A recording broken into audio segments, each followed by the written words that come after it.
నమస్తే, welcome to Telugu రాజ్యం. నేను సిరి.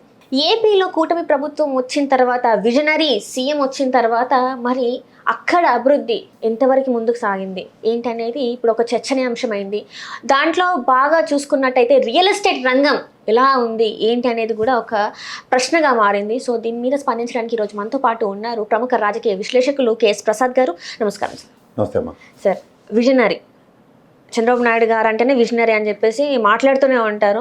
ఏది వచ్చినా కూడా తానే తీసుకొచ్చారని చెప్పేసి ఎన్నో సందర్భంలో తానే చెప్పడం జరిగింది. కానీ ఈ రోజు చూసుకున్నట్టయితే 18 నెలల కాలం అయింది కూటమి ప్రభుత్వం వచ్చేసి.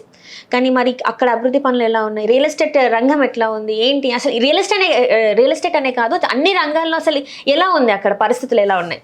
అంటే ఒకటి నేను చెప్పొచ్చు, విజనరీ అనే లీడర్ గారికి ఆరోగ్య పరిస్థితులు రీత్యా ఆయన బెయిల్ వచ్చిన తర్వాత బయటకు వచ్చి ఆయన కళ్ళు ఆపరేషన్ చేయించుకున్నారు.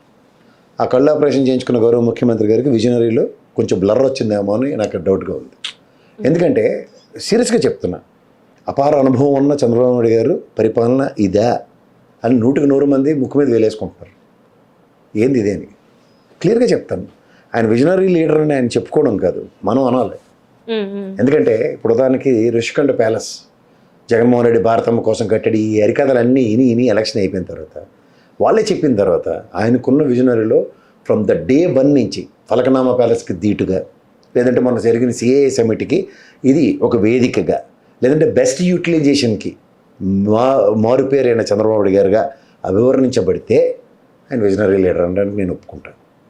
రెండో విషయం, నాడు నేడు స్కూల్ పరివర్తన, నా భూతో నా భవిష్యత్తు, నా జీవిత కాలంలో నేను చేయని పని, ఒక అద్భుతాన్ని.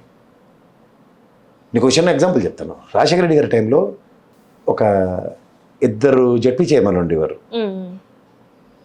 ఉభయ గోదావరి జిల్లాలో. చాలా పెద్ద కార్పొరేషన్లో చైర్మన్లు 2 జడ్పీ చైర్మన్లు. వాళ్ళు ఫస్ట్ చేసిన పని ఏంటంటే గోదావరిలోంచి ఇసుక నుంచి రెవెన్యూ తీయడం స్టార్ట్ చేశారు జడ్పీ చైర్మన్గా.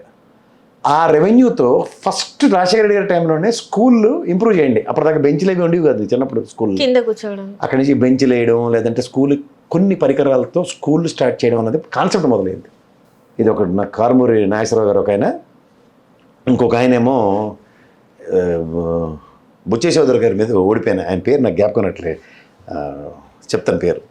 వీళ్ళిద్దరు కార్పొరేషన్ చైర్మన్లలో జరిగిన జడ్పీ చైర్మన్ల ఆధ్వర్యంలో ఆ రోజు ఎడ్యుకేషన్కి పునాదులు పడ్డాయి, ఒక రీవ్యాంప్ అనేది. సో తదనంతరం మళ్ళీ రాజశేఖర రెడ్డి గారు అబ్బాయి జగన్మోహన్ రెడ్డి వచ్చేదాకా నాడు నేడు స్కూళ్ళు 10,000 పైచిలుక స్కూల్ పరివర్తన దాకా దిక్కు దివానం లేదు. ఈ స్కూల్ పరివర్తన అన్న విషయంలో నేను మీరు కాదు, ఈవెన్ పెద్దలు జేడీ లక్ష్మీనారాయణ గారు లాంటి వ్యక్తి కూడా చెప్తున్నాడు. నా స్కూల్ నేను చిన్నప్పుడు చదువుకుంది ఎలా ఉంది, ఇప్పుడు ఎలా ఉందని ఆయనే చెప్పి నేను చెప్తున్నా కూడా గర్వంగా. నా స్కూల్లో కనీసం నాకు బాత్రూమ్ ఫెసిలిటీ ఉండేది కదమ్మా. Now I'm proud to say that మా school has holds a bathroom. మంచినీళ్ళు సదుపాయం ఉండేది కదా, మంచినీళ్ళు ఉన్నాయి ఇవాళ. సో ఇట్లాంటివన్నీ గమనిస్తున్న తర్వాత ఒక ఎడ్యుకేషన్ సిస్టంలో ఒక పెను మార్పు తీసుకొచ్చిన దాన్ని అందవేసింది. ఎందుకంటే భవిష్యత్తు తరాల కోసం మంచి చేయాలన్న తపన కలిగిన ముఖ్యమంత్రిగా అభివర్ణించబడిన విజనరీ లీడర్ అని చంద్రబాబు గారు ఈ ఎడ్యుకేషన్ సిస్టమ్ అక్కడి నుంచి రిలే బ్యారలు పట్టుకుని ఇంకో 10 అడుగులు జగన్మోహన్ రెడ్డి 8వ క్లాస్ నుంచే ట్యాబ్లు ఇచ్చాడు, నేను 6వ క్లాస్ నుంచే ట్యాబ్లు ఇస్తానన్న కొత్త విధానానికి తెరలేపుంటే నేను ఖచ్చితంగా ఆయన విజనరీ లీడర్ అని ఒప్పుకున్నాను. మూడోది, ఈ పోర్టల్ అంటే ఎవరిది విజనరీ, ఎవరిది పరిపాలనా దక్షత అంటారు. ఇప్పుడు మనం ఒక మాట చెప్తున్నాం, పరిపాలనా దక్షతని మనం కొలబద్దగా తీసుకుని ఒక ముఖ్యమంత్రి అంటే జగన్మోహన్ రెడ్డి గారు, ఒక ముఖ్యమంత్రి చంద్రబాబు గారు, ఇదే మనం కంపేర్ చేయాలి.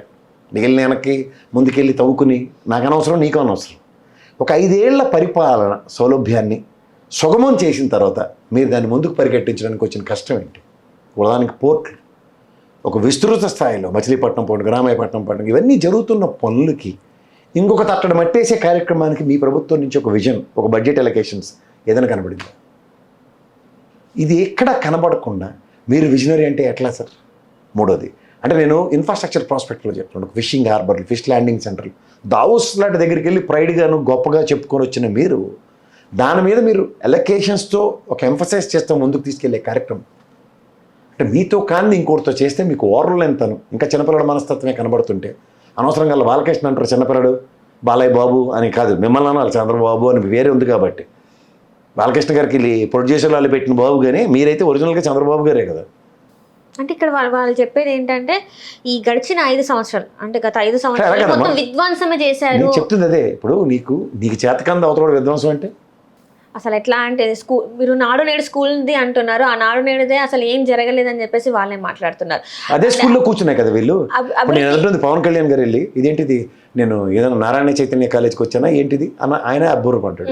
ఇదే లోకేష్ గారు అబ్బూరపడ్డారు. ఇదే చంద్రబాబు గారు లోకేష్ గారు ఆడకు వచ్చిన పప్పాన పిల్లలు పెట్టడం స్టార్ట్ చేశారు. పౌష్టికాహారం కాన్సెప్ట్లో గత ప్రభుత్వంకి ధీటుగా అన్నారా? కనీసం అందుబాటులో లేదు. నేను ఇంకో విషయం చెప్తున్నా, మీరు ఇంత విజనరీ అంటున్నారు.